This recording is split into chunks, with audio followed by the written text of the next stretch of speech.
Daniel, are you still looking at Councillor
Please go ahead.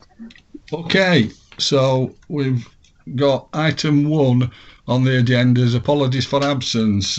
Have you got those, Karen? Is there any further apologies? Yes, I've got apologies from Councillors Khan, Swift, Duffy, Blake, Hussain and Hinckliffe. Okay, that's fine.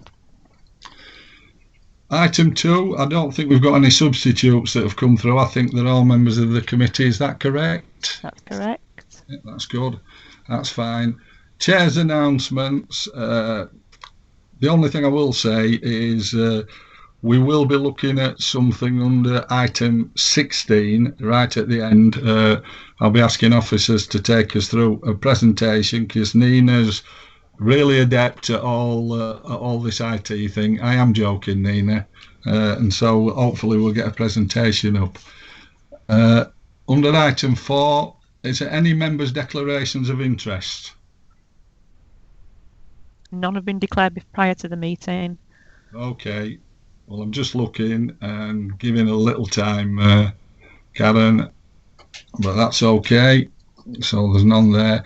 So we're on to item 5, to approve as a correct record the minutes of the meeting held on 5th of March. Could I have somebody to move them? Somebody unmute, one of the councillors who was there. Councillor Courtney's proposed those. Right, that's brilliant. Can I have it seconded, please? I'll second it. That's seconded, and that's agreed then. Okay.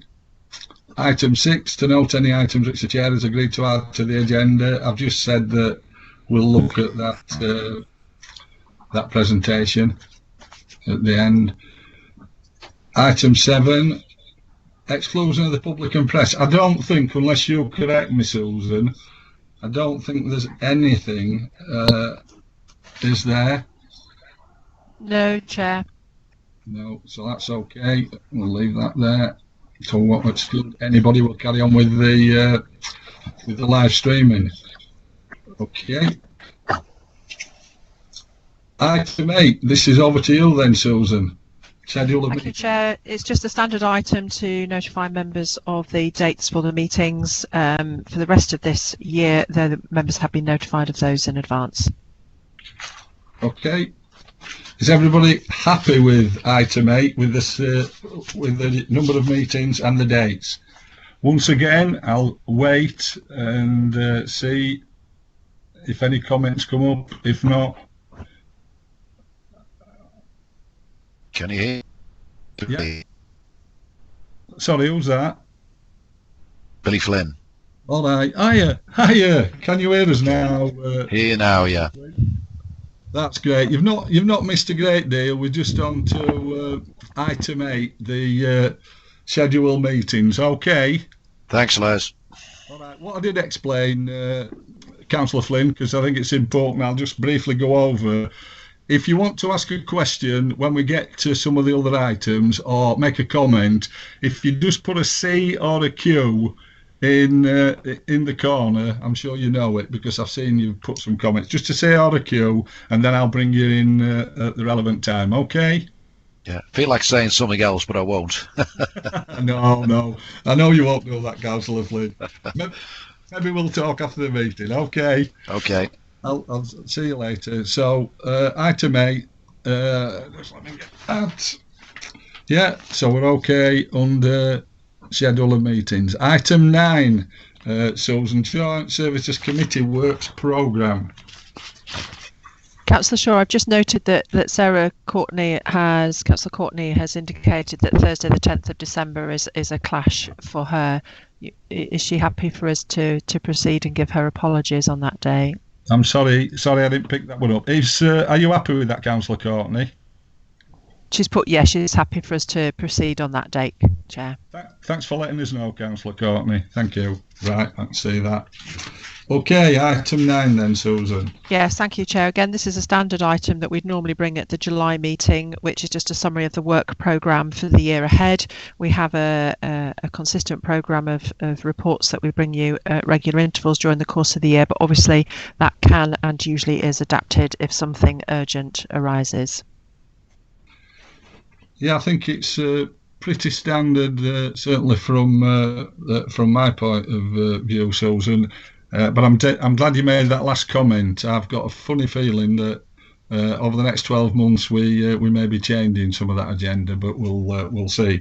Has anybody got any comments or questions or that they want to make about that item?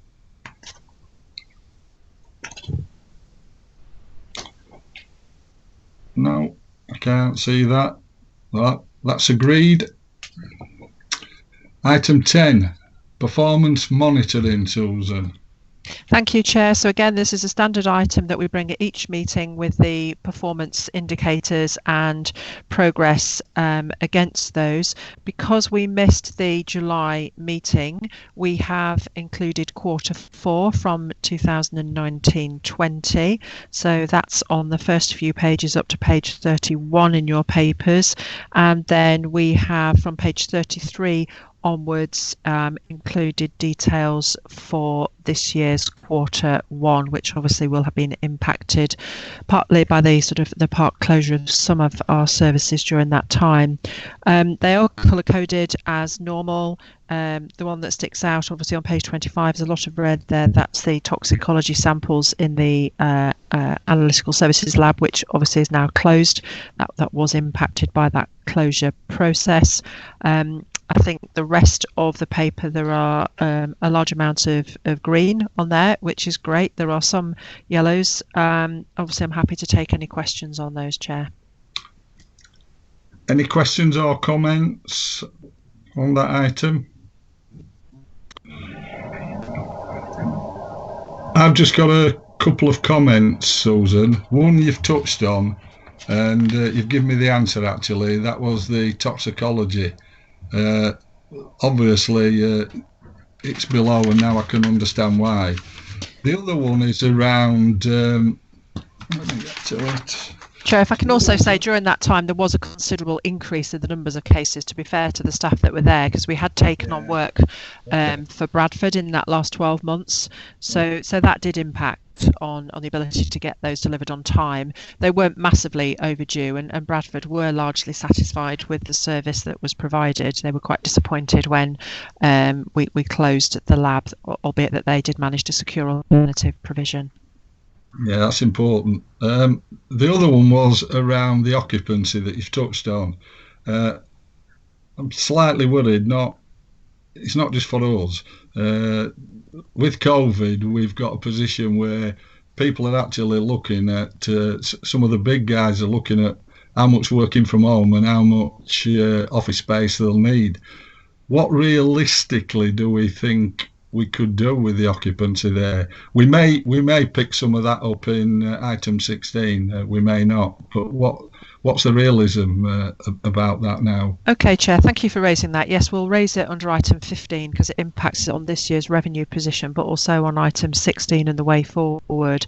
As members know, it is a complex site with some unusable areas, but what we do have is quite a lot of reasonable quality office space that we've tried to rent out in the last few years. We've been quite successful with our business hive, the conferencing suite. Obviously, that has been largely closed during COVID, and we are opening that up in a very, very limited way going forward, just because we need to manage the amount of people on site. You know, the amount we can rent the buildings and the rooms out for is quite low.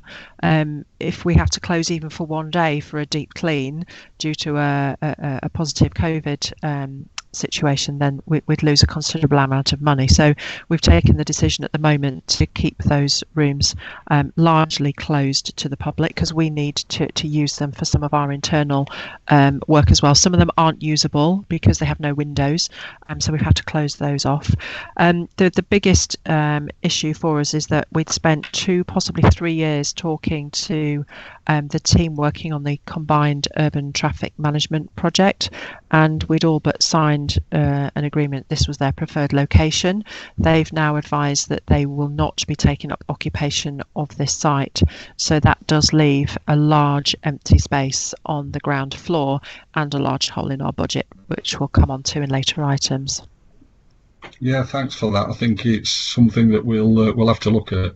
Are there any further comments or questions on this item?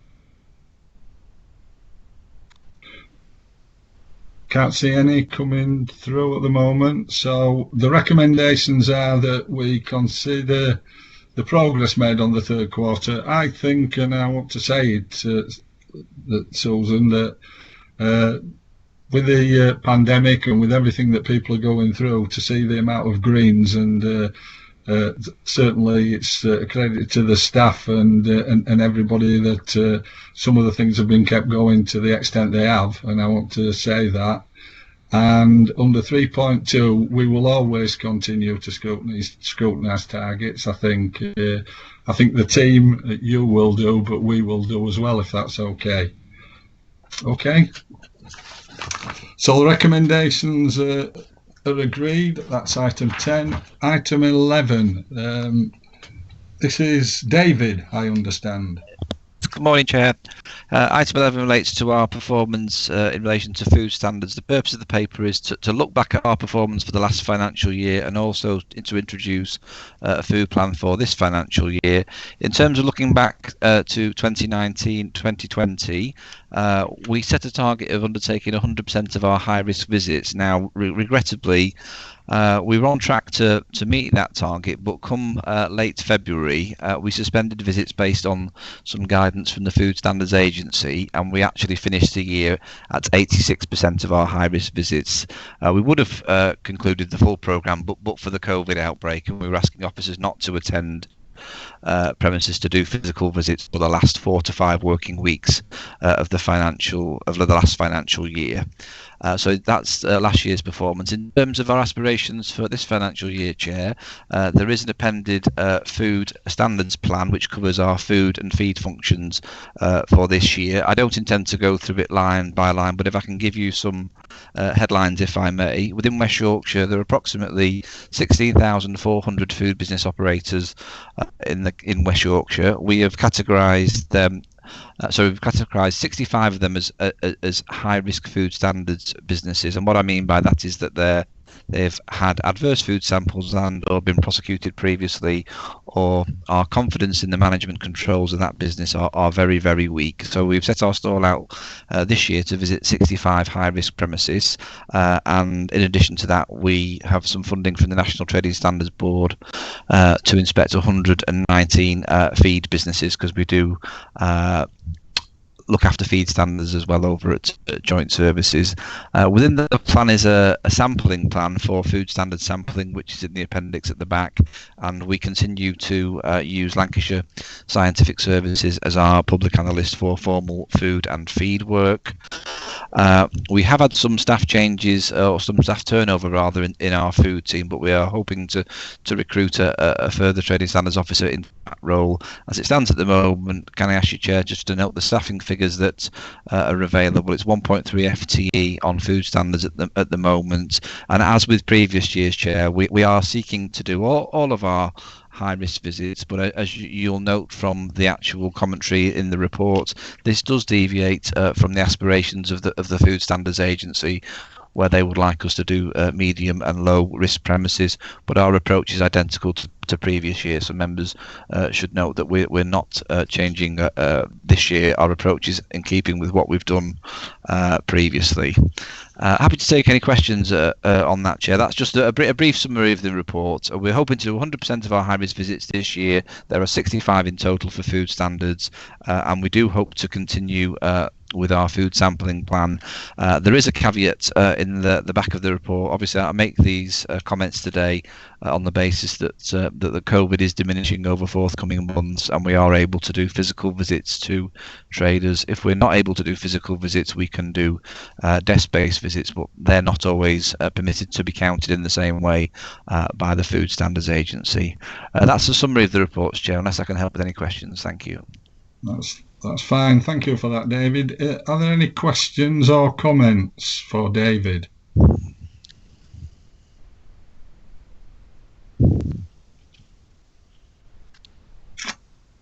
I can't see any. No, Chair, Councillor Courtney's indicating, and Councillor Watson. There we go. Okay, I can see that. Councillor Courtney. Thank you very much. Thank you for that report. And just sort of interest, really. I mean, obviously, you've got to concentrate on the high risk businesses and outlets and stuff. But just out of interest, how do you get to the figure of that you mentioned of I can't remember the number, it's in the sort of tens of thousands or teens of thousands of businesses that have that are food related. How, just out of interest really, how does that cover, you know, people selling making curries from home and stuff that are selling them via the internet? I mean, I'm not necessarily expecting that, but I'm just sort of interested to know how that figure is arrived at and what it covers, really. Yes, of course, Councillor. We do some data sharing with our 5 district councils' environmental health team. So any food business operator that makes or sells food has to register with the environmental health team, as you may be aware. And we data share with the 5 district councils and receive notifications from them. They have a much more perfect database than ourselves because they receive the notifications. And environmental health departments generally have a higher figure for the number of food business operators because they will deal with people who perhaps make cakes at home, or they deal a lot more with nursing homes, hospitals and schools than a trading standards officer would do, because we're interested in the sort of the commercial supply, if you like, to consumers of food, and our typical interfaces with restaurants, bars, public houses, any shop selling food, and we don't do so much with schools and hospital canteens because that's more of an environmental health function. So the 16,400 that's cited in the papers, it relates to food standards visits. The sum of the registrations at the environmental health departments might be around 20,000. There's often environmental health have a higher figure than we do, but we do data share, and we discount some of the businesses that they register because they're just not of interest to us food standards wise, or they're of so low risk to us that we don't count them on our database. I'm thinking about basic sugar confectionery, cake makers and things like that. There's certain businesses that we just don't have a huge interest in with regards to food standards. Does that answer your question, Councillor? Yeah, it does. That's great. Yeah. Thank you very much. Yeah, it's very interesting. Thank you. Thank you. Okay, Councillor Walker, you had a question. I think that was me, Councillor Watson. Yeah. Oh, sorry. Councillor Watson, yeah. No problem. Thanks very much. I come relatively new to this committee, so if what I'm asking is stating the obvious, then please do forgive me. But I was just looking at those figures on page 17 of the report, page 61 of the agenda pack, in relation to requirement and resources, and I'd just like to understand a little bit better where that requirement comes from. For example, if I look at the first one, which is officers 3.4 and available 0.6, to my first reading, that would give the impression that we're grossly under-resourced. Is that correct?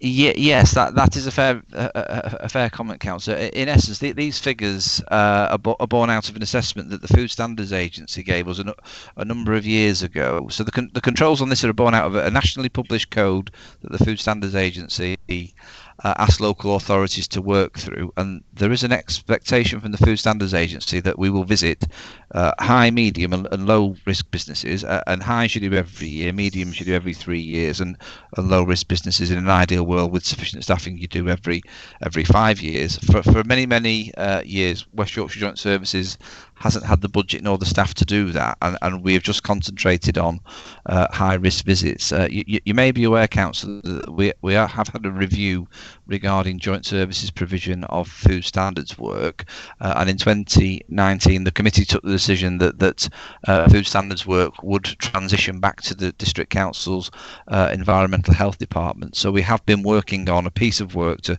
transition the food standards function back to environmental health. I think nominally the date is April of 2021, but remains to be seen whether that's realistic at this time. So yes, you are right to note that these figures are not in keeping with the FSA's aspirations, but that we have been at this staffing level for a number of years. So the committee did consider this last year, and we're working on a programme of work with all 5 district councils to effectively pick up the food standards function from the Morley site and put it back to environmental health officers. And there is a piece of work going on, Councillor, to effectively scope out what resources may be needed in 2021 to improve the coverage of food standards interventions in West Yorkshire. So I'm contributing to that piece of work along with the Chief Environmental Health Officers and also an external consultant appointed by Wakefield Council. So I don't know whether that's clarified. No, that's very helpful. So the only point that I would say, following on from that, is that piece of work that you're involved in, is that likely to lead to a situation in a couple of years' time whereby if you were to look at these aggregate figures across all the different councils, we'd be closer to the required FTE figures? I suspect that rather depends on finance and the directors of finance's decisions within the local authority. But I think it's fair to say, Councillor, that is probably the aspiration for the project and of the local authorities, because it's been brought about by a report where they expressed some concerns about coverage on food standards, and we're working through those concerns currently. But I think that's everyone's aspiration. Whether we get to the figures outlined on page 61, I don't know. Okay, thanks. That's very helpful. Thank you. Thank you. Thank you for that, Councillor Watson. And I think David's point about aspiration is probably a good point. But has anybody else got any more questions for David? Can't see any. Okay, well, the recommendation is self-explanatory on 3.1, and it covers some of the points that Councillor Watson's made. That members support the risk-based approach, and we carry on as we've done last year. I'll assume that that's okay, unless somebody comes in. Okay, thank you, David. Thank you, Chair. We move on to item 12. This is yours, Linda, I believe. Yes, thank you, Chair. This is a standard item. It's the annual update of the enforcement policy, which ensures we deal with traders and individuals in a fair and equitable manner, and ensures that our activities, whether that's advice and guidance right through to legal prosecution, are consistent. Currently, the committee sees this paper annually, but at 3.2 members are asked to consider a 3-year cycle unless there are any revisions prior to that. Thank you. Okay. Any questions for Linda or comments? Can't see any questions coming through. Under item 3, recommendations, we're asked to approve the enforcement policy, and members approve the 3-year cycle of approving the policy unless revisions take place in that frame of time. Okay, I'll wait just a while. Silence I will take as agreement.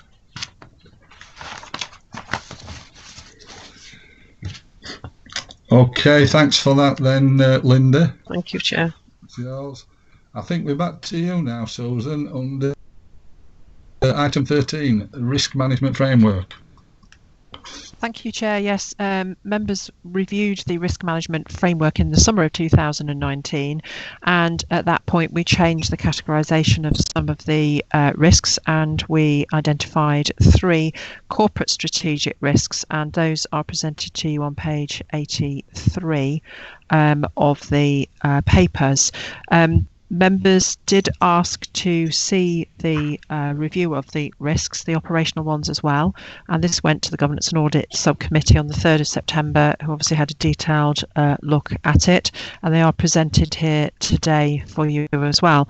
The main change is at CSO2, which is the financial issues, and that's on page 83. Obviously, as the management team, we've reviewed these risks regularly and continue to do so, and we uplifted that risk to now a score of 20 given the financial position, and in the notes there you can see the actions that I've taken to ensure that yourself as the chair, but also Neil Warren as the Director of Finance, have been kept up to date through the last few months, and also on the 2 occasions when I've written to members, once with a financial outturn and an update, and secondly with a further update to advise them of the issues. The operational risks, we have reallocated ownership of some of those as the management of the organisation has changed. And apart from that, I'm happy to take any questions, though clearly the issues on the finances will be picked up in later reports, Chair. Yeah. Any questions? I know that what you're saying about the financial point and one or two other points will be picked up in financial outturn and item 16. But if anybody's got any questions at this particular time, I think Councillor Flynn is typing something. Do you want to come in, Councillor Flynn?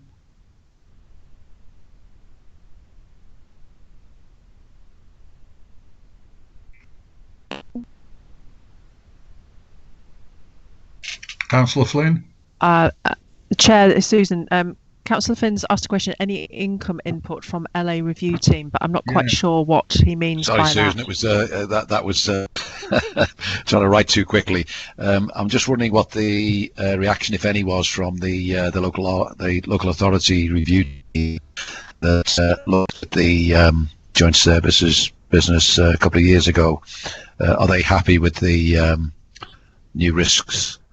Well, the review team aren't engaged in the process anymore. That was a distinct group of people that were involved in the review. There is an officer review group who are kept up to date, but I haven't shared the risks with them. Okay, it was that latter team that I was referring to. The officer group. Yeah, I think Yes. Gillian Marshall would like to make a comment because I think she's engaged with that group, Chair. Gillian. Thank you, Chair. Yes, I am engaged with that group, and the papers for today's meeting have been shared with that group. I haven't specifically asked if they're happy with it, but they are aware that under item 16 we're likely to have a wider ranging discussion about the direction of travel. It's already been mentioned about the food work that's being reviewed, so can I pick that up under item 16, please? Is that okay, Councillor Flynn? Yeah, that's fine. I just want to know a wee bit more about what the review officers or whatever they call them to. Yeah, I think you'll see quite a bit when we get to item 16 on that, so that should be okay. Just to remind people, if you want a comment or a question, you don't have to type it in. If you just put a C or a Q, I'll bring you in, and then it'll save you typing any reams of stuff. But thanks for that. We'll pick it up in item 16, Councillor Flynn. Are there any other questions on this item? No, I can't see any, so that is accepted then. We're on to item 14. This is you again, Susan. Chair Michelle, our finance officer, is going to deal with this report. Okay. Thank you, Susan. Okay, so this is an annual report that provides an update on the financial performance for 2019 to 2020 and also seeks approval of future earmarked reserves. On page 90, table 1, this shows a detailed information on the income and expenditure. The outturn position was an overall surplus of 67,000, which was an improvement on the 172,000 that was reported to the committee back in March. The main reason for this was, as you can see, that under commercial and resources, the big movement there was 180,000. This was mainly due to the 2 service areas that we closed.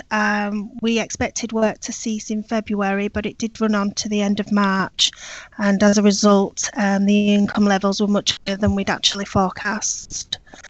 We also made a big swing in trading standards on the food sampling budget, and we also had increased income levels on TSB feed and the used car project.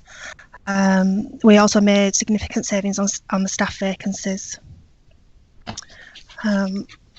Just to move on then to are there any questions about table 1? I think if you just go through, just carry on, and then we'll pick up any questions. Okay. So then, just to look at the reserves position on page 92, table 2.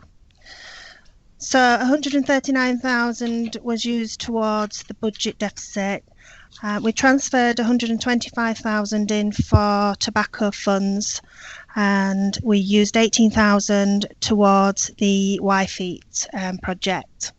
The outturn position for reserves was 665,690, so we're seeking approval to carry that forward into 2021. Happy to take any questions. Okay, is there any questions or comments on this?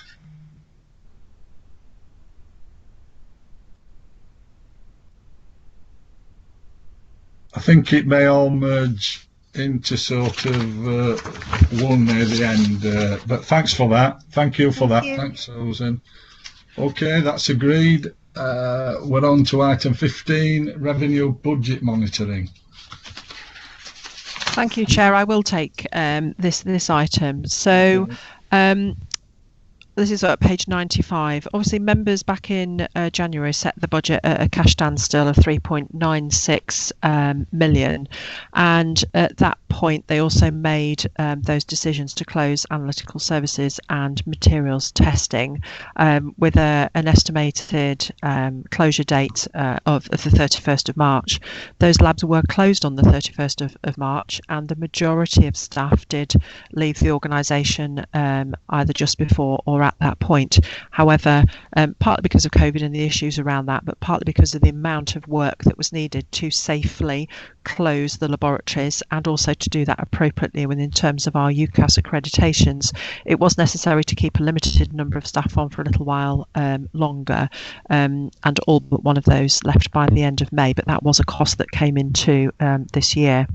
Just on the subject of those two labs, we have managed through appropriate processes to advertise and sell quite a large proportion of the equipment, and the capital receipt for that will be in the region of £100,000.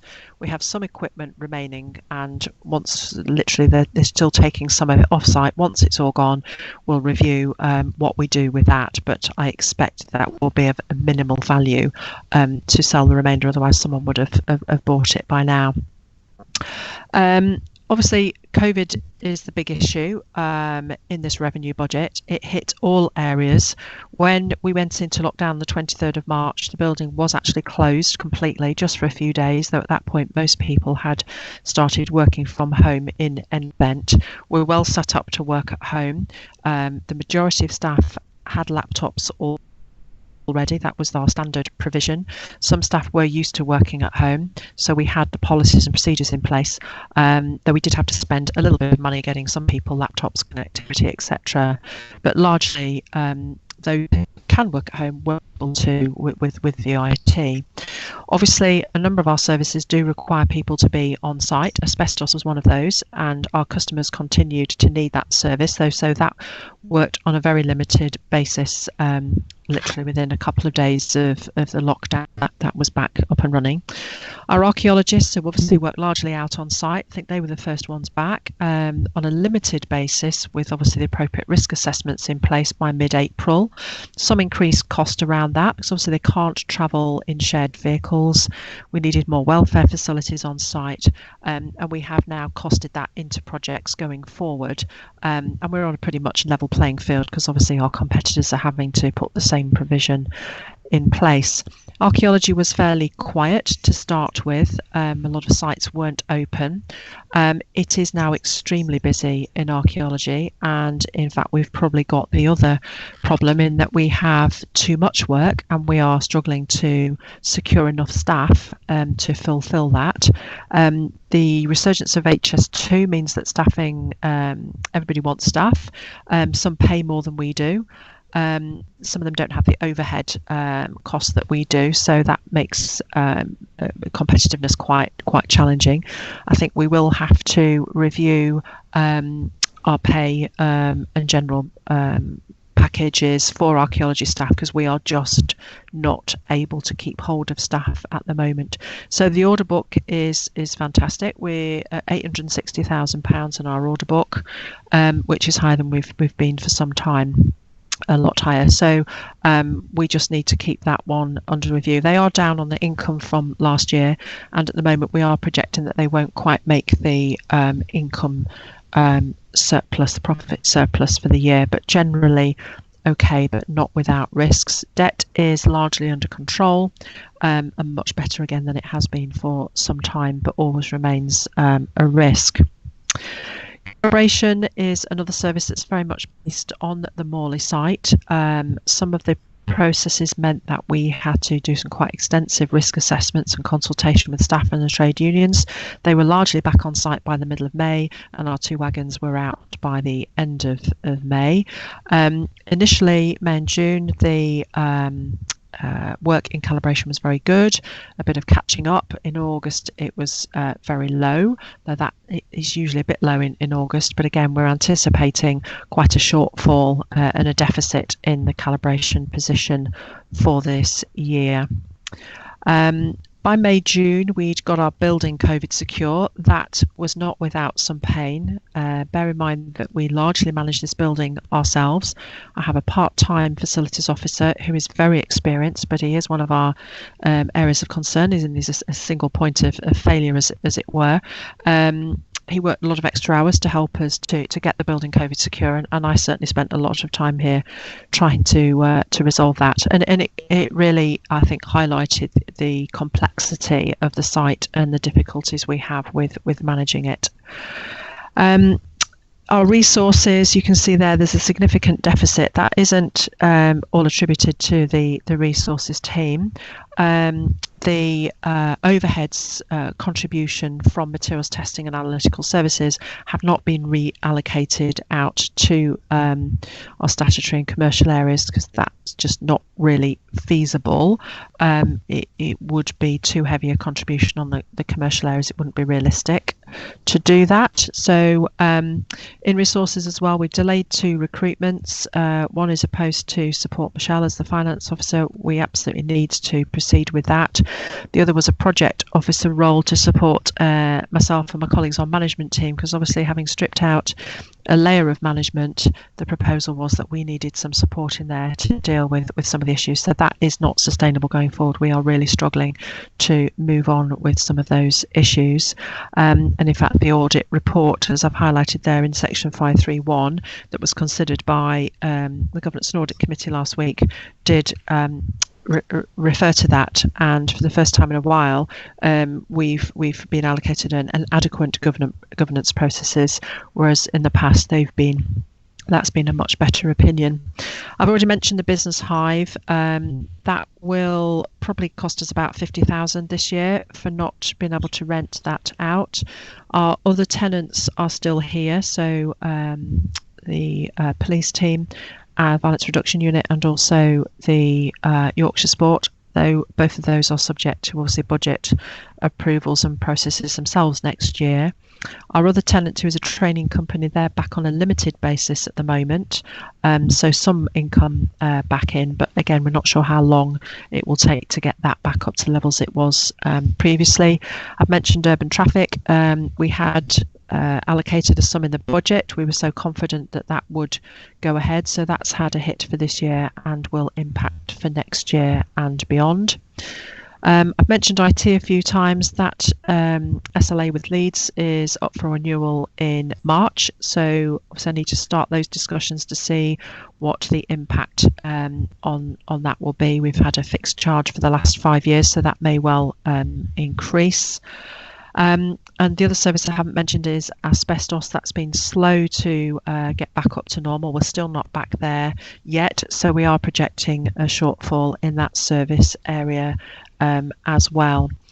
In terms of the statutory services, trading standards is showing a small deficit. I don't think that really highlights the issue completely. We have obviously increased investment in roles to support those under-resourced priority areas such as used cars, product safety, financial exploitation. There was a delay. Obviously, there was an inevitable time where we were going through the recruitment for those. So there's been a significant saving on salaries in that service for this year. However, income is again much lower than anticipated. One of the largest areas of income in trading standards is providing advice and support to businesses under the primary authority scheme.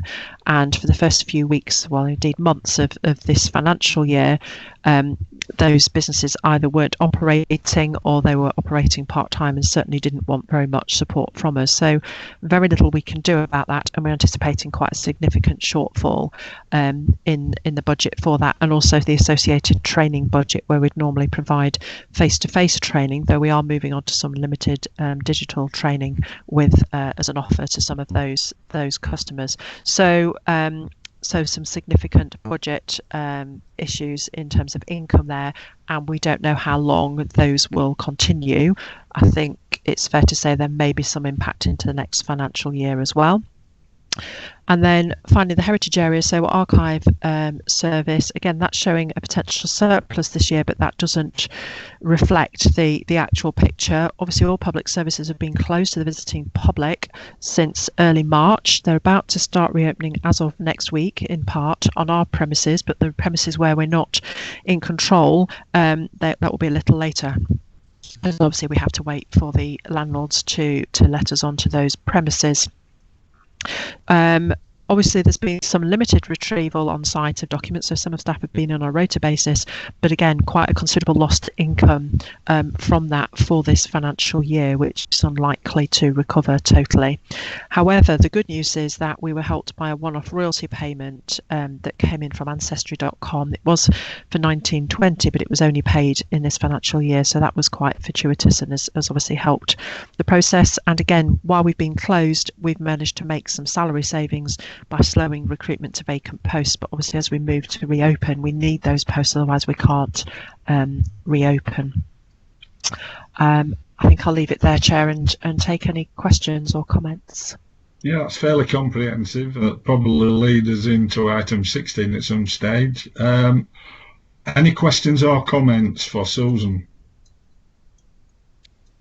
Susan, could I just ask, please, is the property owned freehold or is it leased? The property at Morley. Okay, so the property is obviously Joint Services is not a legal entity, so we cannot hold property legally. So it's held by Leeds Council, so it's on Leeds Council's asset register. We do not pay a rent for it. However, we do charge our commercial services a rent, otherwise we'd have state aid issues, and that's incorporated within the budget, so they do get charged a rent. Thank you. Okay. We'll pick some of these, a couple of things up, certainly as we go to the next item. Any final questions for Susan on agenda item 15? Chair, I think perhaps the one thing just to highlight is on page 101, which is the earmarked reserves. So we obviously have been talking closely with you. Yeah. Excuse me, and Neil Warren as the Section 151 officer about the budget position. I think the first time I spoke to you was in April, indicating that there was going to be a significant deficit this year. I've with encouragement from Neil, I've obviously reviewed the earmarked reserves particularly and stripped out anything and everything indeed from the IT budget, from premises, etc., to try and release as much of reserves as possible to support the deficit for this year. However, there are some sums in there that are still earmarked, for example, for the financial investigators. So members who've been on the committee for a while will recall that in about 2015, maybe 16, we took on 2 financial investigators from one of our local authorities with a sum of money attached to protect their salaries going forward, because proceeds of crime takes some time to bring in. So there's always a gap, and obviously COVID and the situation on the courts is impacting on that. So whilst there are some really good income sums from proceeds of crime in the pipeline, we just do not know when they will come in at present. So this year we may need to call on some of that reserve to fund those 2 posts, the 2 lead financial investigators. That's not something we've had to do before. They brought in more than enough income previously, and they will in the future, so it is a timing issue. And then the other area is the tobacco and other trading standards priorities. That's where funding has been given for specific items. So it is within the gift of committee, particular with that one, to use that if they would so wish, but that's not a decision I think that we can take as officers. So the projected position, and bear in mind that that figure that we're projecting for the end of the year is a projection at present. We just had your papers are based on the July income figures. We just had our monthly business reviews for August, and the position, it's slightly up and down in each area, but it's not likely to, we're not saying it's going to change much overall at the moment. But the volatility of our income is such that that 215,000 could change significantly up or down, and it usually does. For members who've been on the committee for a while will know that. So at the moment we're projecting that the reserves at the end of this year will be reduced to 139,000, and that is less than the 200,000 financial resilience reserve that members agreed in the reserves policy, and I have attached the reserves policy to the next item at item 16 so that members can just be reminded of that. So members do need to be aware of that. The reserves policy does require me to report that to committee, and obviously ask for any guidance or direction that you may want to give to me and the management team about how to manage that. Yeah, two things. One is, I think we are in unprecedented times, certainly, and looking at the position of forecasting any sort of revenue streams is obviously going to be difficult. I realise that obviously it's a significant dip below the 200,000, but that could be worse or slightly better, as you say. But we have it under item 4, reasons for recommendations. Any comments or questions on that? My comment is that certainly as chair, I'm happy with what the officers have done, and I'm not going to say I'm happy with it going below 200,000, because I don't think any of us are happy at going beyond 200,000. But we might have to look in item 16. We certainly have to change that agreement about the 200,000. But I'm certainly happy with the figures showing a realistic view of where we are at this particular time. So unless anybody else has got any issues, the recommendations under 4.1 are to ensure that members are aware of the financial position. Well, I think you've made us perfectly aware of it, not just on paper, but you've taken us through it. And that we obviously have to use the potential use of reserves, and to ensure members have the opportunity to review the reserves, bearing in mind the future challenges. Well, I think you've given us all the information that we need. So unless somebody wants to come in, I'm quite happy with recommendations at 4.1 and 4.2 at this stage. I'll take silence as agreement to 4.1 and 4.2, Susan. Okay. So that's, yeah, that's item 15. Item 16, Susan. Thank you, Chair. So I'll try not to repeat myself. Apologies if I do. So in the past, we have had a 3-year business plan, but in the last 2 years, we've had 1-year business plans, mainly because of the 2 external reviews that have taken place and associated 1-year budgets. Clearly, that's not ideal, and the committee asked, and I quite willingly said we'd go away and develop a 3-year business plan so that we could create a period of stability. However, that was early March, and I don't think any of us really anticipated what the impact of the last few months and the pandemic would be. I've already mentioned the closure of materials testing and analytical services, and at the time members made those decisions, I think everyone around the table, officers and members, were clear that we were unsure of what the entire impact of that would be. The review team that reported to committee back in 2019 did identify the Morley site as an area of concern, and did recommend that some further work was done to look at the options around that. And generally, whilst the COVID situation has highlighted the weaknesses and gaps that we have and some of the risks, I think the Morley site, for me, from personal experience, has been one of the biggest issues.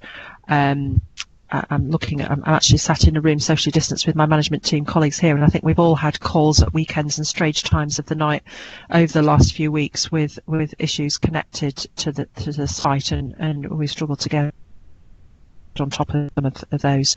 The building itself is large, is complex. It costs around £600,000 a year to keep the doors open, so that's without any investment.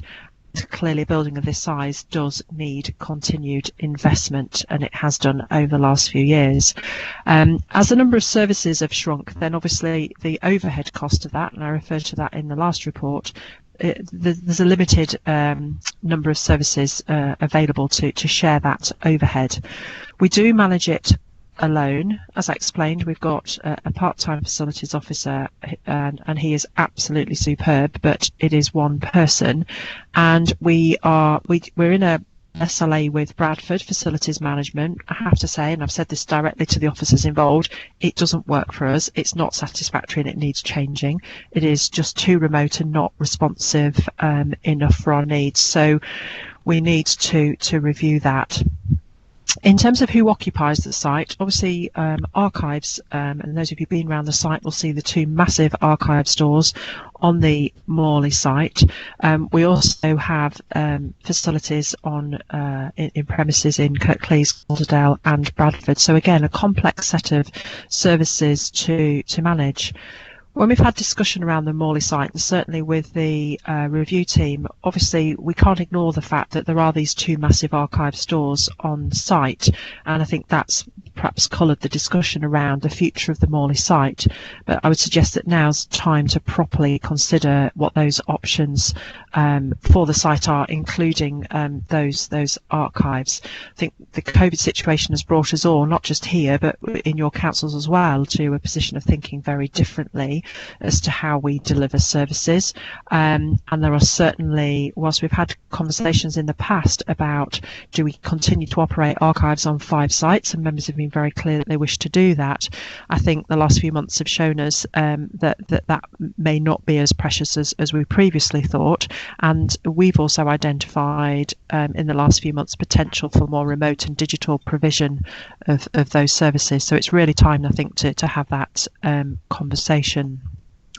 If we look at trading standards, the other large statutory service here, the review team in 2019 were very clear that that service was underfunded, and that's why some of the savings from the reductions in the back office and management, members agreed to redirect those to new roles in trading standards, and we focus very much on roles like trainees to build future resilience and capacity. But that service still is very underfunded. In a previous item, we've heard from David and some concerns raised by members around the food work and the feed, but there are other areas where we carry legal responsibility, such as product safety, weights and measures, just to name a few, where we really are carrying quite considerable risks and are still underfunded. In areas such as doorstep crime, road trading, financial exploitation, all areas that we know have increased, certainly been there during the pandemic. We have difficulty in managing the demand there despite the increasing capacity that we've put in the last few years. The B word, Brexit, is back on the agenda, isn't it? Not that it ever really left, but highlighted again in the last few days nationally. We don't know what that will bring, but it is likely that as trading standards we will be impacted by that. Product safety, we have an Office of Product Safety now. We strongly believe that they will move towards an FSA type inspection programme as the FSA have with food. We think they'll move that way with product safety. Again, during the pandemic in the early weeks, a huge number of queries came through around PPE, fake PPE, etc. Product safety is, we've put some more resource into it, and we're now starting to identify where those issues lay, and there are certainly many of them. There was some interest in developing a corporate fraud a function perhaps potentially shared in some way across the 5 authorities based on the expertise and the capacity that we have. And the review team recommended, and committee asked myself and Linda Davis to go out and talk to each of the 5 councils, which we did.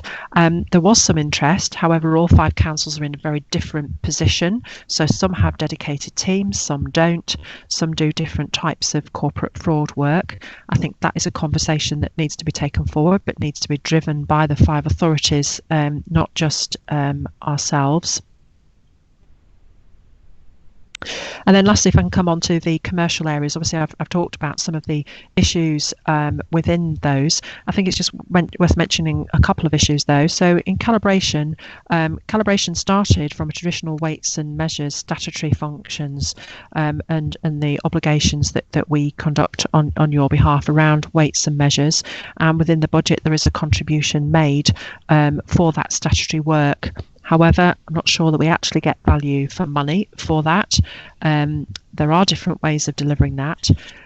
We've reviewed the operations and staffing a number of times in calibration to try and make that work. And the review team, whilst they acknowledged that there were issues, they did recommend keeping that service going while ever we were connected to the Morley site.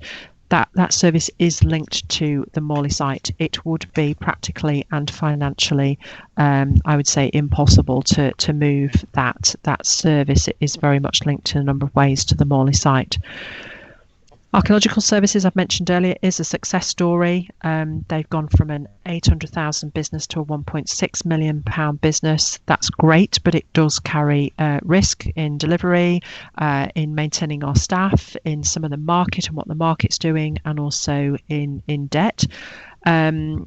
And asbestos, again, another commercial service which is struggling at the moment, and largely a single customer in Leeds Council who are currently reviewing their provision. So I have made reference in the report to what members agreed last summer in terms of their risk appetite, and I think it's timely to ask members to review whether those commercial areas and the volatility, I think, around those still meets their appetite for risk, and that's at page 123 is that risk appetite statement.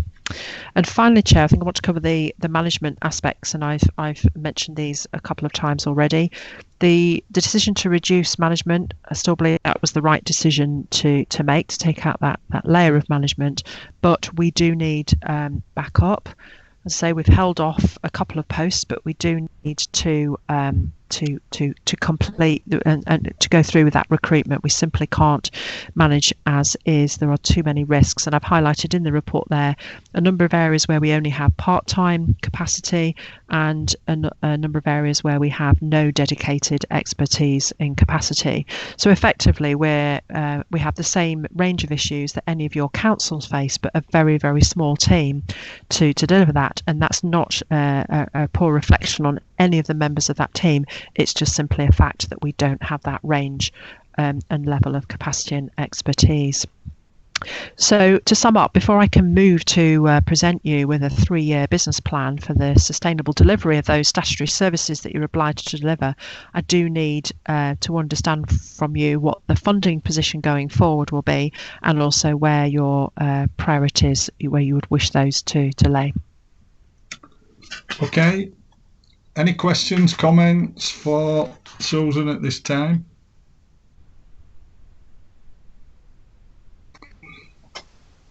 Yes. Councillor Bentley. Thank you, Chair. Just a few points on what some of the issues that Susan was raising. And just perhaps an update or a feel for where you want to be moving on them. So the service level agreement with Bradford, which you said was not fit for purpose, wasn't working. Is there anything in train to change that? Are discussions going ahead? Are there alternative proposals which would give you a better service and possibly more efficient and financially effective service? The Second area is archives, and I am fairly new to this committee, so I'm not too sure of the background and the history of this, but has there been any study, any project or sort of cost-benefit analysis that's been looking at the cost of storage versus the cost of digitalization of records, and what's the statutory issue around that, about keeping paper records rather than keeping them online, because that would also give better access to the park as well. So comment on that. And just on the reserves policy, I know this was an item on the last issue, but has the Governance and Audit Committee had a look at our reserves and the apparent non-compliance with the reserves policy, and does the Section 151 officer have a view on that as well? Hope that's okay, Chair. Yeah. Can I start then, Chair, with the first question? So answer those, and then I'll bring in Councillor Courtney after you've answered those. Okay, so the SLA with Bradford, we had intended to, we started to have discussions back in maybe December, January, with officers in Bradford to say this wasn't working, and I was involved in those personally, and we have had some improvements in that. However, we just didn't have time then to go and review that and seek alternative provision before the end of the financial year. So we carried it over for 12 months because obviously we have to have some support in place. So we have continued those discussions remotely, but no, at the moment I have no alternative to that facility. Can I hand over to Teresa to answer the question about archives? Yep.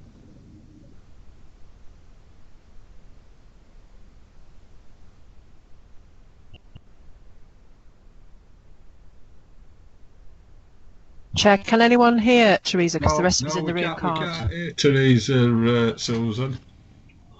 Okay, let's just.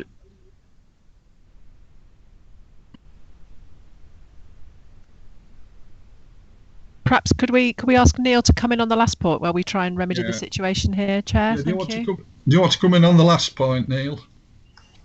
Will do, thank you, Councillor Shaw. So Councillor Bentley asked for around my views on the level of reserves and things, and clearly, when we set the reserves policy, and members agreed to that, this 200k was very much what we thought was in many ways a minimum level of reserves. So to drop below that 200k is perhaps exceptional and not where you'd want to stay.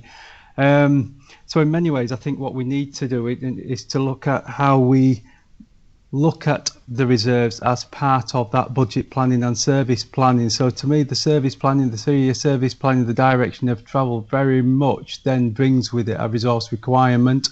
Susan's talked around the adequacy of resources in a number of areas, and we need to factor that into that business planning and resource planning.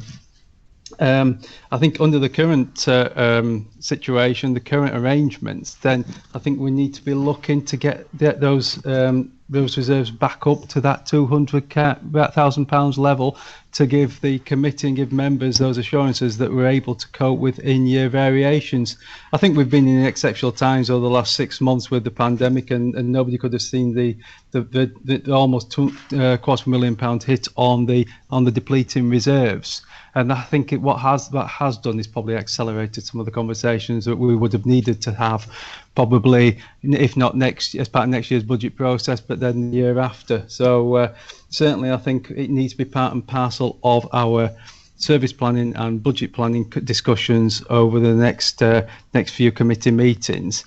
And it may be that the committee needs to set a budget which requires additional investment from the local authorities, but obviously being mindful that local authorities themselves have got some significant issues to be managing, not just around COVID, but other demand pressures in a time of uncertainty where we have yet to see the outcome of the comprehensive spending review and local government settlement for future years. So I think the local authorities are certainly living in uncertain times, and But I think the sooner we flag a potential pressure, the sooner that the local authorities can perhaps build that into their medium term and budget planning for next financial year. Happy to take any questions.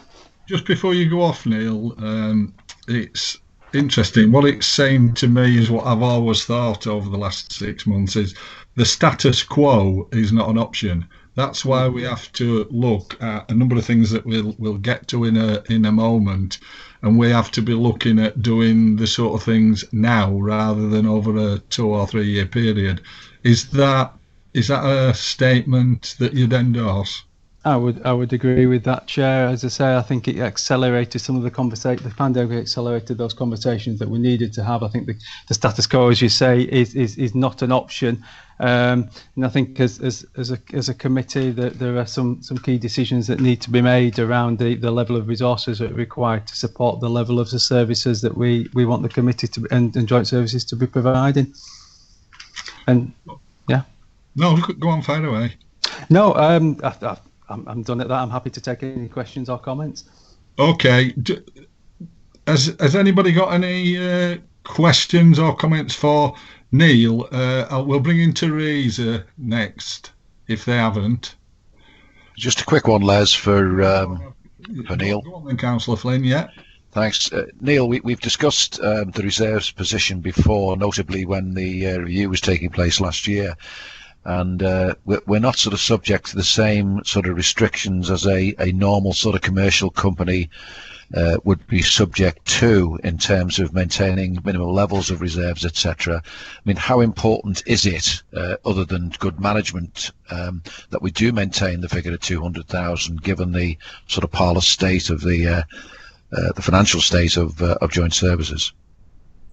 No, it's a very good point, Councillor Flynn. As you say, we aren't subject to the same rules and regulations as private industries. We can't effectively go bust because we're backed by 5 local authorities. But as you say, it's very much around good management. Confidence that the committee has a level of budget and resources to deliver on the business plan, and I don't think any of us would particularly want to go back to the local authorities in year to ask for additional sums of money to be injected into the budget. That has been done, not for this joint committee, but for another joint committee. That has been done, but certainly. I think as a committee, elected members would want the confidence that when we're agreeing the budget, that it's a budget that can support the objectives and political and member aspirations for the year to come, and that as a committee and joint services, that we're sustainable for at least the medium term, the breadth of the 3-year business plan with a medium-term financial plan to support that. So, but as you absolutely say, we can't go bust, but I think good management would prevail in those circumstances. Okay, thanks for that, Neil. Is Teresa on the line now, Susan? No, Chair, we're struggling with that one. We'll try and get some IT support and come back to that one, Chair, if that's all right. We won't forget. Councillor Courtney, you had a comment. Yeah, thank you. Obviously, thanks to all sort of staff for keeping going during these really difficult times. I suppose it was just a comment. It was good to hear Neil sort of acknowledge that as local authorities, coming back to us local authorities and asking for more money is going to be a real struggle currently with sort of the budget deficits that we're probably all looking at. I would say that's fairly common. I think at Calderdale we sort of welcome the review and being sort of part of it. And I would just like to comment really that obviously in terms of looking at where we are going forwards. Bits of the business that are making money. I mean, that's fantastic. But I suppose we also need to just be really mindful of, as I'm sure you all are, or we all are, of the sort of statutory responsibilities that we need West Yorkshire Joint Services to undertake on our behalf as local authorities. And that's sort of just in my, that always sort of comes up as a little flag in my head, as just like thinking, well, what statutory services, what statutory services and functions is the services West Yorkshire Joint Services performing for us on our behalf as local authorities, and we really need to be aware of that, so we understand that there is a cost to that, and because those aren't necessarily profit making, but obviously we do need to bear that in mind. So that's just sort of a comment, really. Thank you. Thanks for that, Councillor Courtney. Councillor Bentley, you've got another question. I'll bring you back in. Thanks, Chair. It was really just a quick follow-up on my original one, and also Councillor Flynn's comment, which I think was also the issue I was trying to raise, about sort of the how £200,000 is different from £139,000 or £150,000. It's how sacrosanct that number is. So I just wonder whether we should be sort of getting too hung up on the reserve not being £200,000, because at the end of the day it's a nice to have, but it's not something I think which is absolutely crucial in those sorts of margins. So that was really what I was trying to explore with Neil. And the other thing is, I'm not sure that reserves policy was set presumably before we had the management changes and identifying things which were causing risk in terms of our finances. So if our risk is reduced, perhaps we ought to be looking at our reserves policy again. I don't know whether that's a valid comment, but it's one I'm sure if it's not, Neil will comment on. Thanks for that. Neil, you wanted to come back in. I would, and to be honest, Councillor Bentley's just almost answered the point I was going to say. So very much, I think the local authorities, as you'd expect, take a risk-based approach to setting general levels of reserves. So I think very much I would expect that to echo into the committee.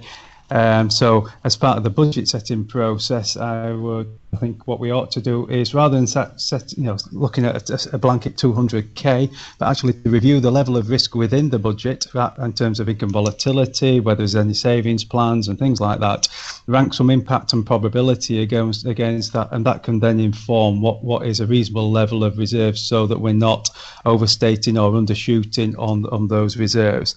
And that can also give members some assurances that the process has been through, and also gives me assurances in terms of the robustness of the budget and the adequacy of reserves. So very much, I think, rather than slavishly going back to 200,000, I think we do that risk assurances and risk-based setting. It may come out at less than 200,000, it may come out at more than 200,000, but I think, as Councillor Bentley says, the environment, the nature of the services provided have changed over recent months, and it may be that the risk profile has changed, and that should be reflected in that minimum reserves level as well. So very good point, I thought. Yes, that's good feedback, Neil, because you don't want to get too hung up on one figure. You want to look at the whole, and I think that's really good. Gillian, you wanted to come back in. Yeah, just to say, from a governance point of view, Chair, you've just had a discussion about how to assess the risks and set the level of reserves. Once you've got a policy, you really should follow it unless there's a reason why you haven't done. So the current exceptional circumstances would be a reason for dipping below the policy now. And any new policy that you put forward needs to be clear, reasonable and rational. That's all I wanted to say, Chair. I'm quite comfortable, Julie. I'm glad you said that. I'm quite comfortable. I don't think what's happening with COVID and what's over the horizon with Brexit is probably the most unstable sort of arrangement that I've seen ever in my lifetime. So I agree with what you were saying. Susan, you wanted to come back in. Yes, Chair. It was just a comment about the risk and how we got to that level of £200,000 reserves. If you look on page 120, there is a table there. It wasn't a figure that was just plucked out of thin air. There was a percentage attached to each of the commercial services, and there's a table that sits behind that as well. I worked it out myself. I'm just trying to find it at the moment. But so it was a risk based around each of the commercial services, and then a small amount for archives and a small amount for the core budget. But I think that's probably been superseded by Gillian's comment in any event. Yeah. Councillor Flynn, you wanted a question for Susan, specific one. Yeah, I think Pauline's trying to get in as well, basically. So, yeah, you mentioned at the end that it's really a decision for us to decide how we go forward. I'm talking specifically about the non-statutory services, obviously. Archaeological Services seems to be okay. Calibration services appear, anyway, to be on a bit of a losing sort of streak. Asbestos similarly seems to be hanging.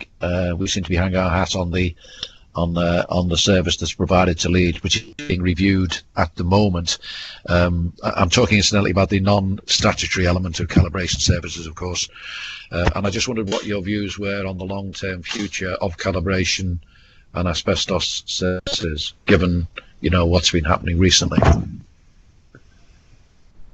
Thank you, Councillor Flynn. I think they have to be considered in the round. I think some of the issues were there when we did the review in 2019, and they're still there now. They've perhaps just been worsened or accelerated by the COVID situation. But as we found from closing analytical services and materials testing, looking at a service, either one or two together, and what you do with those does have an impact on the whole organisation and the sustainability of that.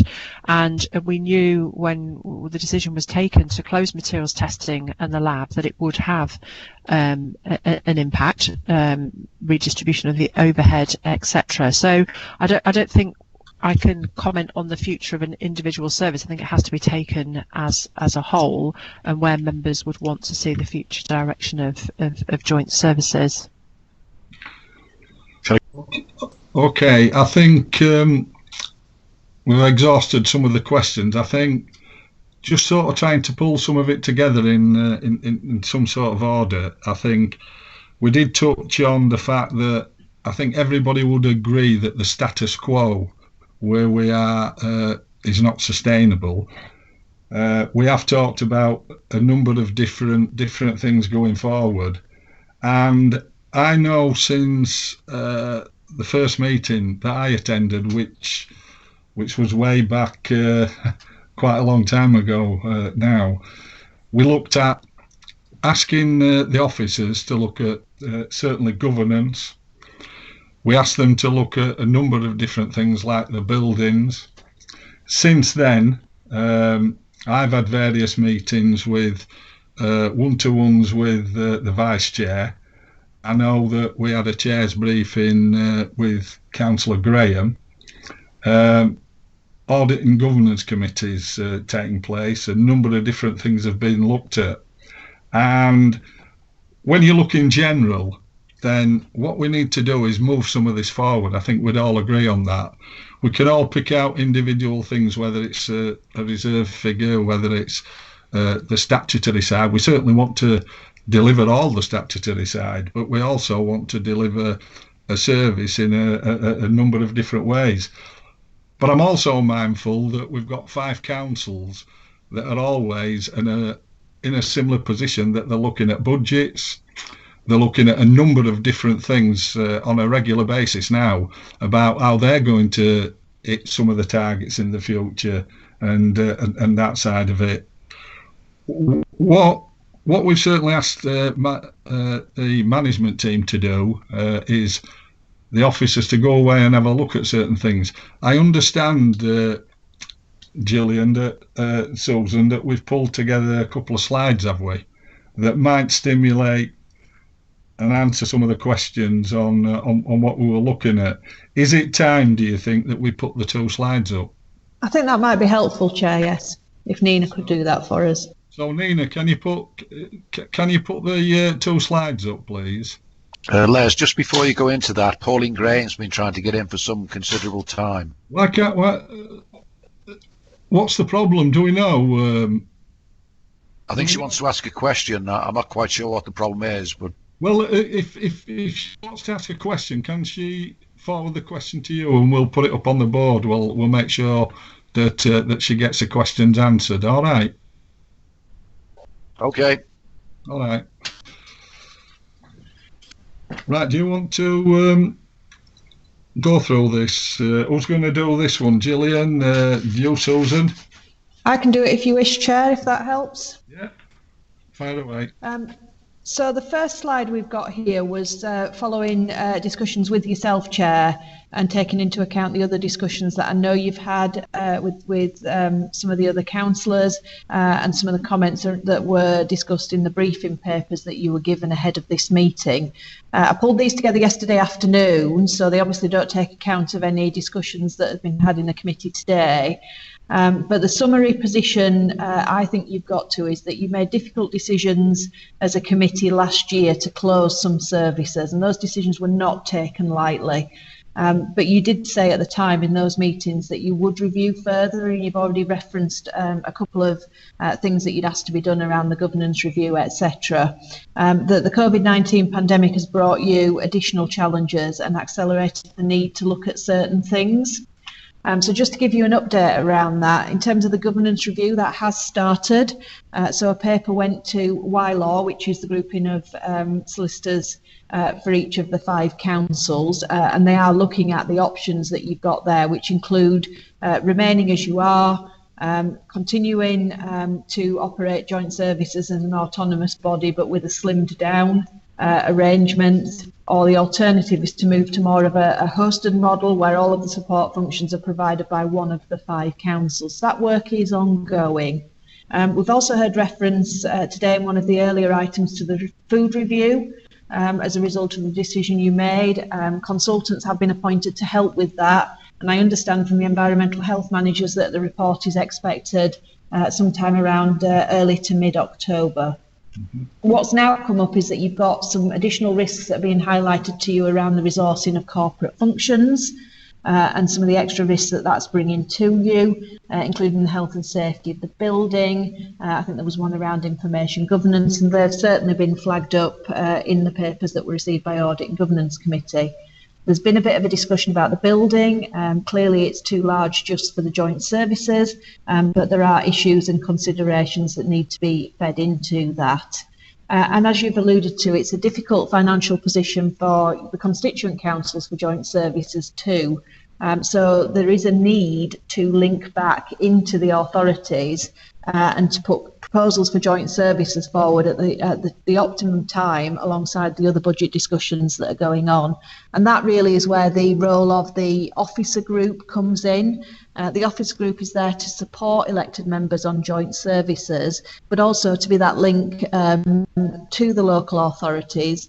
And so there is a group of strategic officers, and I mentioned earlier that I'd discussed the papers with them already. They are looking at it from a finance and a risk point of view, and then operationally the environmental health managers are looking at it from the statutory services point of view.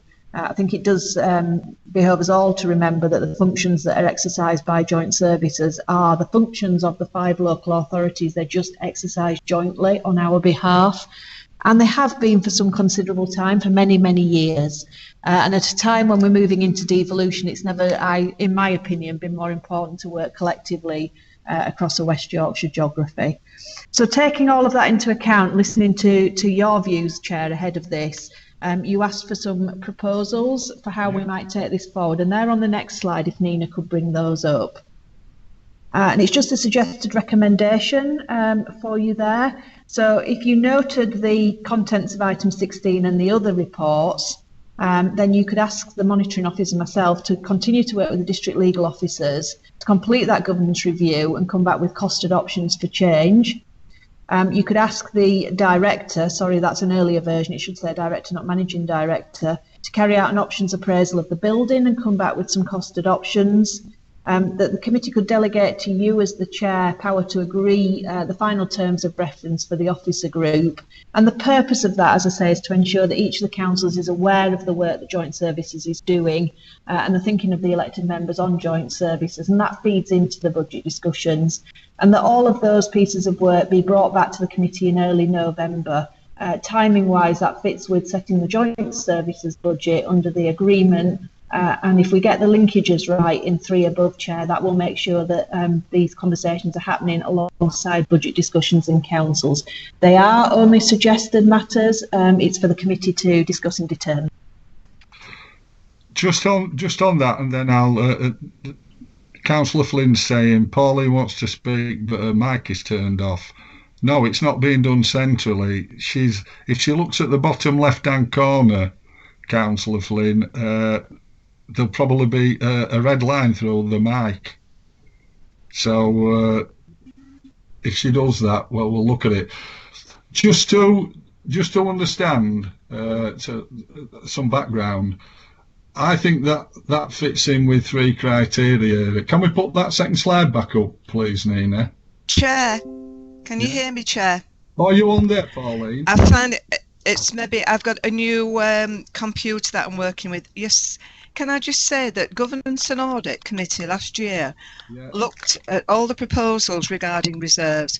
We had a very interesting meeting, and one of the main issues that came out of it was that joint services cannot expect the authorities to support them, especially where the reserves are concerned, because we have our own problems, don't we? And we have to make sure that we've been seen to get a service that's value for money for what the authorities are putting in. And everything you've said was more or less said at the meetings. So we did go into very detail into the proposals. Councillor Bentley, for your assurance. Yeah, I think that's really good feedback, is that, Pauline? And I'm pleased you got on, because if you look at this second slide, if you can see it, and if all people can see it, we were looking at 3 things. Not just going back to councils and saying, can we have some more money? We wanted to look at the whole governance side of it, and that's reflected in there. We wanted to look at options on the building, where we go, which is a big drain on the funding. But we also wanted to link in with the local councils to make sure that they were looking and they understood what we were doing as part of their budgeting process, not just going back and saying, can we have some more money? We want to be self-sustainable wherever we can be. And then the last one is one of the most important ones that I were really keen on, and that is that the reports are brought back, the detailed reports on the funding and what we can do and how we can do it, timescales, by November to this committee, so that we can make those final decisions going forward. But on the knowledge that our local councils have been involved and they understand the problem as well. So it seems to me that this slide, thank you, Gillian, I think Neil and Susan and the team for pulling these together for us. But I think we're suggesting this because it just doesn't look at things like reserves. It looks at the whole funding, timing, statutory situations, and it encompasses everything. So I think if we can agree this final slide, we can take it away and we can ask, obviously, the office, as it's specific, saying, come back early November and we can have one specific meeting where we've got all the information in front of us. I suspect that if everybody's comfortable with that, that can take us forward a lot more rapidly than what we've done before. I can see, did you want to come back in, Gillian, before I bring Councillor Courtney in? Yes, apologies, Chair. I did say I would pick up the building ownership under this item. So just to answer that question, legally, as Susan said, joint services couldn't hold the freehold of the building, so Leeds holds it on behalf of the 5 authorities. So obviously in any discussion about the future of the building, we need to speak very closely with Leeds and consider the location of the archives, which you've already alluded to. Yeah, and I'm sure we will do. Councillor Courtney, you wanted to comment. Yeah, thank you. I just wanted to sort of make a quick comment about the officer group, and I think I really welcome this, because I think one of the issues that I've seen since I've been on this committee is sort of like some of the lack of buy-in from the 5 constituent local authorities into the services that West Yorkshire Joint Services provide, and not all going there first for services. So I think, if we've got an officer group actively involved, then because obviously as members we can sort of try and encourage that to happen, but I think if we've got an officer group involved more, then I think that can be a really positive thing. So as well as looking at the sort of budgetary issues, but also the procurement issues, and making sure that we're really sort of, that the councils are using West Yorkshire Joint Services as much as we possibly can be. So I really welcome that, and I definitely will work with our officer involved to try and encourage that as well. That's excellent. That's exactly how we see it working. Councillor Flynn, you wanted to come back in. Yeah, thanks, Les. Just as a follow-up to what Sarah's just been saying, I think Susan will probably emphasise the number of times she's been to see the various local authorities around West Yorkshire to do exactly that, and it hasn't been as successful as I think most of us think it would have been. That wasn't what I wanted to ask about. It was about the officer group. What exactly will this officer group actually do? We already have a rep in each of our local authorities who is supposed to be acting as a link between the joint services and the authority in question. Gillian, do you want to answer that? Yes, certainly, Chair. So the purpose of the officer group is to form that link, and at the moment we have officers in each of the councils, which I think were referred to earlier as the review group, but it isn't. It's the group that continued after the review to form that link. And they are officers at senior level in the local authorities. Some of them are lawyers, some of them are HR people, but they are making sure they will be there when budget discussions take place, so they will be able to say what the position of joint services is. The recommendation is that we pull in environmental health managers into that group as well, so that we've covered both the strategic and the operational, and they are there to provide any information to West Yorkshire Joint Services and to this committee from their own local authorities, should that be needed for decision making. But they are also there to feed in the current position of joint services and the impact of any decisions that might be made. So there is no simple answer, has been said, about taking more money out of the local authority into joint services or doing it the other way around. So it's just really a voice around the table when budget discussions are happening to make sure that point is being made. I just wonder what the point of the Joint Services Committee is then, if it's going back to other groups now.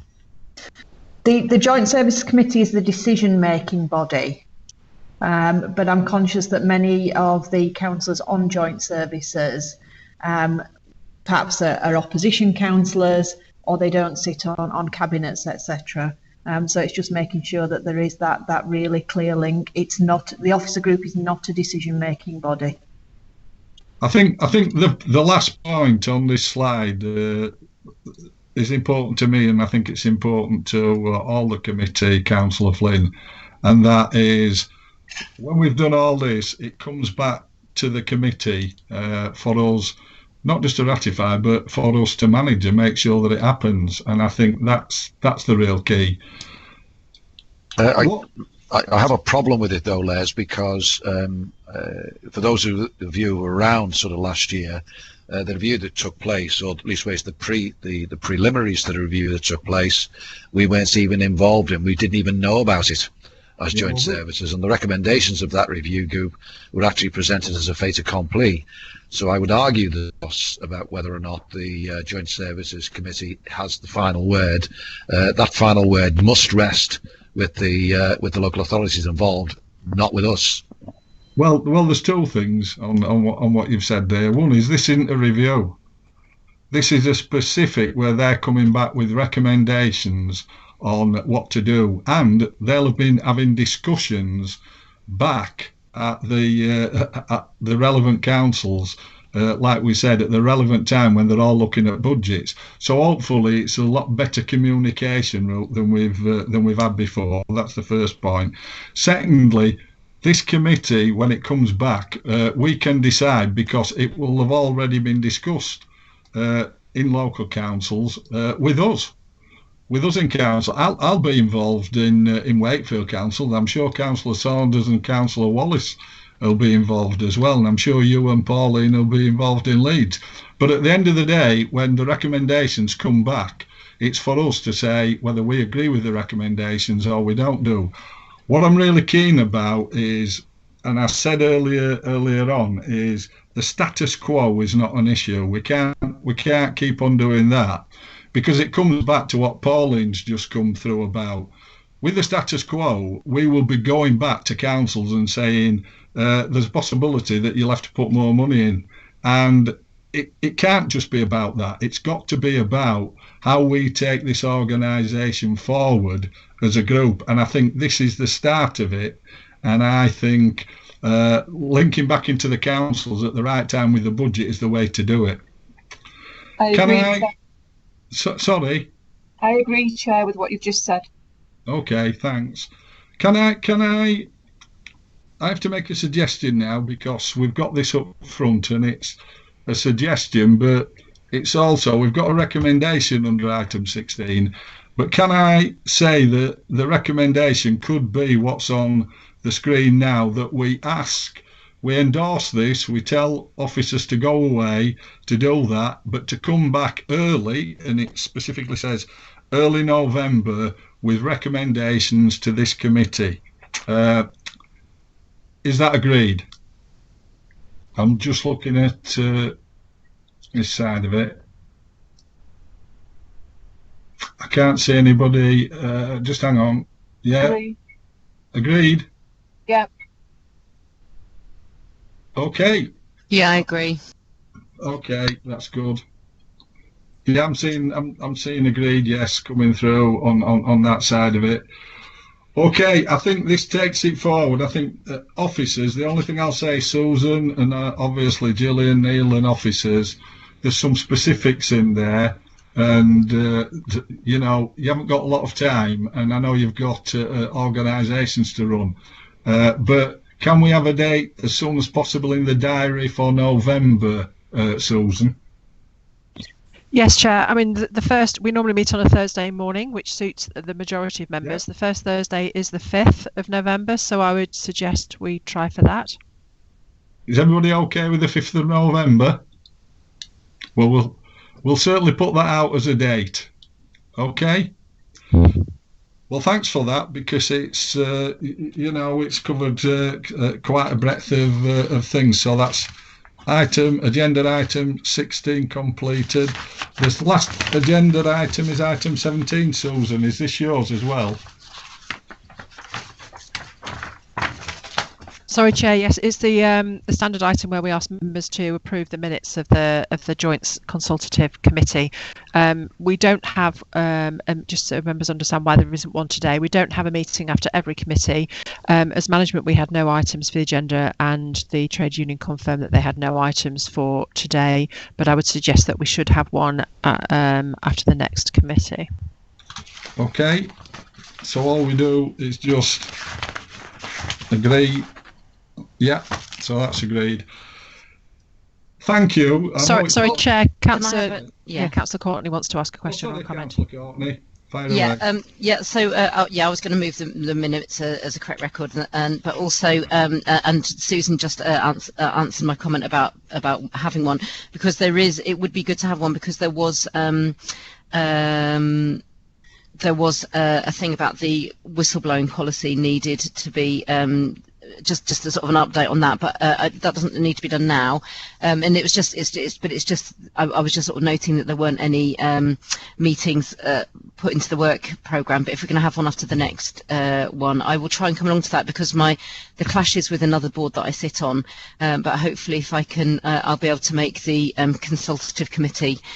So I'll try, even if I can't make the main meeting next time, I will try and make the consultative committee. But yeah. But thank you. Thank you for that, Councillor Courtney. And with that, thanks for everybody that's taken the time out. It's not an ideal situation. We'd all much rather be sat round and certainly having a coffee or something like that, but as well as having the meeting. But thanks, and thanks to all the officers. And Susan, thanks to you and the management team and all the people who work in West Yorkshire Joint Services. It's not been an easy last few months, and you know, our thanks certainly go out to everybody, and to all the officers, to Gillian and Neil, for all the work that you're putting in there. So thanks, and I'd normally say have a safe journey home, but certainly thanks, and we'll talk in November. Thank you. Nina, will you just stop on, please? Thank you, Chair. Thank you.